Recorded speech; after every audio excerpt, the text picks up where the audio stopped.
ইসলাম মানে ক্বাল আল্লাহু ক্বাল রাসূলুহু, আল্লাহ বলেছেন, রাসূল বলেছেন, এই দুটি কথার নাম ইসলাম।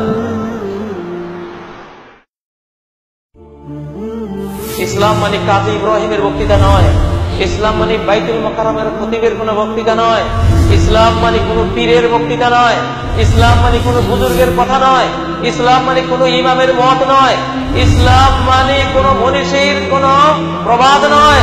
ইসলাম মানে ক্বাল আল্লাহু ক্বাল রাসূলুহু, আল্লাহ বলেছেন, রাসূল বলেছেন, এই দুটি কথার নাম ইসলাম। এটাই ইসলাম। কাজী ইব্রাহিমের কথা কোনো দলিল নয় যতক্ষণ সে কোরআন থেকে কোটেশন না দেবে, হাদিস থেকে দলিল না দেবে যে এটার এই দলিল আছে। এখানে 1 শতক জমিন কিনতে আপনারা 25 থেকে 50 বছরের দলিল ঘাটাঘাটি করেন। 1 শতক জমিনের মূল্য না হয় 10 লক্ষ টাকাই হবে, না হয় 20 লক্ষ টাকাই হবে। 10-20 লক্ষ টাকার একখানি জমিন নিতে 25 থেকে 50 বছরের দলিল খোঁজেন, এর কবল আছে কিনা দেখতে হবে, পাতায় পাতায় উল্টিয়ে উল্টিয়ে, আবার পড়েও দেখতে হবে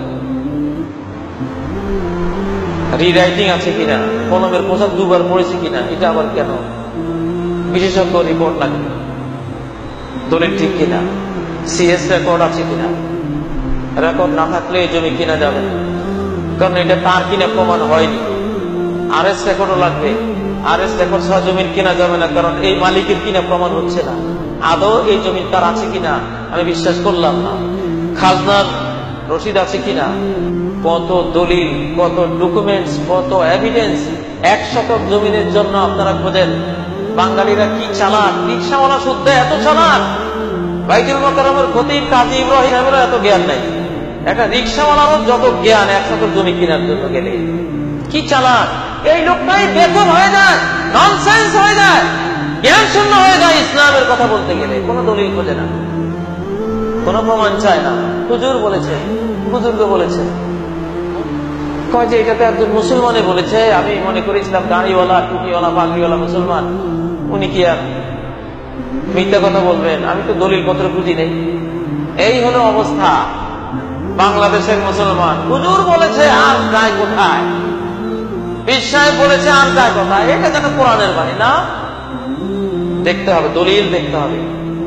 আপনি 1 শতক জমির জন্য 1 বছরের দলিল খুঁজেন, আপনি যদি সর্বনিম্ন জান্নাতি হন, সবার পরে জান্নাতি যান, আপনি পাবেন এই পৃথিবীর মতো 10 পৃথিবী, 10টা পৃথিবীর বিশাল সাম্রাজ্য, বিশাল ভূমি আপনি পেয়ে যাবেন দলিল ছাড়া, প্রমাণ ছাড়া। এত বড় সম্পদ, মহা সাম্রাজ্য কিনে নেবেন, দলিল লাগবে না? প্রত্যেকটা মাসালা দলিল লাগবে, প্রমাণ লাগবে। দলিল প্রমাণ ছাড়া কোনটা আমরা নেব না। সর্বপ্রথম শাহ ওলিউল্লাহ রহমতুল্লাহ আলাইহি মহাদেশে এই হাদিসের ভান্ডার নিয়ে আসে। ভান্ডার নিয়ে আসার পরে এখন জরিপ করে দেখি ভুল আর ভুল আর ভুল, যেখানে হাদিস সেখানে।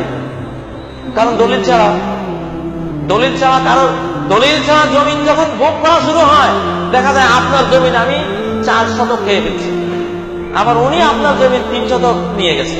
কারো আইল ঠিক নেই, কেউ 10 হাত গিয়েছে, কেউ 3 হাত, কেউ 5 হাত, কেউ 6 হাত, কারো আইল সীমানা ঠিক নেই। তখন কি করতে হয়? জরিপ চালাতে হয়। এই বাংলার বুকে সব বড় বড় আলেম, খতিবে আজম, ইমামে আজম, মুফতি আজম, আল্লামা ইদাহার, বড় বড় আলেম সবাই আমরা পড়েছি আলিফ বে তে সে। আমিও পড়েছি আলিফ বে তে সে, আমার ওস্তাদ আমাকে বে তে সে পড়িয়েছেন, রে জে হে খে। সবাই লক্ষ লক্ষ আলেম, সবাই। কেউ একদিনে জিজ্ঞাসা করলো না এত বড় ভুল কিভাবে করছে। কোরআন আঙ্গুল দিয়ে দেখিয়ে দিচ্ছে, কোরআনের 14 নম্বর সূরা ইব্রাহিম, আলিফ লাম রা। যে হুজুর বক্তব্যের শিক্ষক, তিনি ফজরের জামাতে পড়ালেন আলিফ লাম রা, রা পড়ালেন। সেই হুজুরের কায়দায় সাবক দিয়ে আমাকে পড়ালেন রে। কিরে বাবা, আপনি কোরআনই তো বললেন রা, আর এখানে রে বললেন কেন? কোন দিকে যাব? কোরআন ভুল না আমি ভুল? আমি ভুল। তাহলে ভুল আছে কিনা আমাদের? অবশ্যই আছে। এখন কি কেউ হে পড়ে, কেউ কি রে পড়ে, কেউ খেয়ে পড়ে, কেউ পড়ে না। ভুল ধরা পড়েছে, সংশোধন করে নিয়েছে, আলহামদুলিল্লাহ। যেইভাবে ভুল ধরা পড়বে সংশোধন করে নিতে হবে। জাতীয় ডাক্তার নুরুল ইসলাম সাহেব জাতীয় ডাক্তার হয়ে 1700 আইটেমের ঔষধ পরীক্ষা করে বলেছেন এগুলি বাতিল, এগুলি বিষ, এগুলো খাওয়া যাবে না। 1700 আইটেমের ঔষধ বাতিল করে দিয়েছে। ঠিক আমাদের ধর্মকর্মে এত কুসংস্কার ঢুকে পড়ে আছে, শত শত আইটেম বাতিল করে দিলে আমাদের ইসলামিক স্বাস্থ্যটা সুন্দর হবে, ধর্মটা নির্ভেজাল হবে।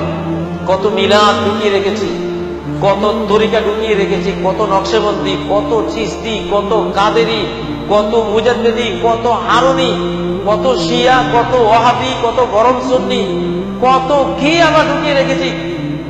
আজীব তামাশা, ভেজাল আর ভেজাল আর ভেজাল। এই জন্য প্রিয় ভাইরা, ইসলামের নবজাগরণ সারা বিশ্বে শুরু হয়েছে। এখন খাঁটি ইসলাম আসবে কোরআন থেকে এবং সহিহ সুন্নাহ থেকে। কিছু পরিবর্তন দেখলে মনে করবেন না যে এটা কি করলো, হয়তো এটাই ঠিক ছিল, এটাই ঠিক আছে, কিন্তু আমাদের দেশে প্রচার পায়নি। আজ থেকে 50 বছর আগে গ্যাস নামে একটা পদার্থ আছে, আমরা কেউ জানতাম না।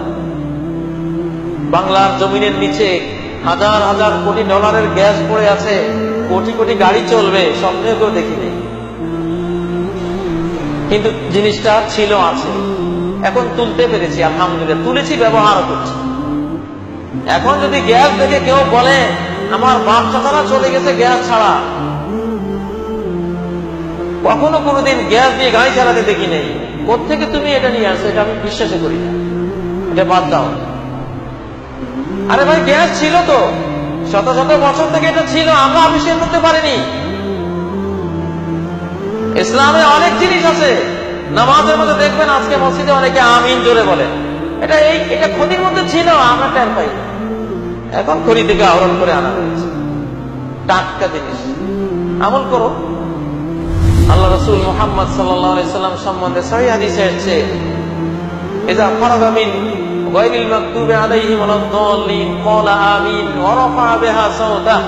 আল্লাহ রাসূল সাল্লাল্লাহু আলাইহি সাল্লাম নিজে ইমামতি করার সময় যখন ওয়ালাদ-দাল্লিন পর্যন্ত পড়তেন, তখন আমিন বলতেন, ওয়া রাফা বিহা সাওতাহু, তার আওয়াজকে সুউচ্চ করতেন, সবাই শুনতে পেত, এবং পেছনে সবাই আমিন বলতো। যেটা মক্কার বাইতুল্লাহতে, কাবাতে, যে কাবার দিকে ফিরে সবাই নামাজ পড়েন, সেই কাবাতে এই আমিন জোরে আছে কিনা? অবশ্যই আছে, এবং এটাই দলিলে আছে। আপনি যদি বলেন যে বাবারে আমার বাচ্চা যারা করে নাই, ওনার টের পান নাই, আমি তো টের পাইনি। আমি কাজে ইব্রাহিমে তো আমার ছাত্র জীবনে জোরে বলতাম, আমার ওস্তাদরাও জানতো না, আমিও জানতাম। ব্রেইনটাকে সতেজ রাখতে হবে, এটা সত্য পাওয়া যাবে, দলিল প্রমাণে পাওয়া যাবে, গ্রহণ করতে হবে, গ্রহণের মানসিকতা থাকতে হবে। এক জায়গায় জমে বসে থাকলে হবে না, তাহলে আপনি পিছিয়ে পড়ে যাবেন। যারা আমিন জোরে বলবেন, তারা এই জোরে বলার একটা সুন্নত চিন্তা করার কারণে প্রতি রাকাতে 10টা নেকি বাড়তি পেয়ে জান্নাতের ফার্স্ট ক্লাসে চলে যাবেন, আর আপনি পেছনের কাতারে পড়ে যাবেন। আল্লাহ নবী বলেন, মান আহাব্বা সুন্নতি ফাকাদ আহাব্বানি, আমার যে কোনো সুন্নত জানতে পেরে যে সুন্নতটাকে ভালোবাসলো, সেটা আমাকেই ভালোবাসলো। ওমান আহাব্বানি কানা মাই ফিল জান্নাহ, আর যে আমাকে ভালোবাসবে সে জান্নাতে থাকবে আমার সাথে।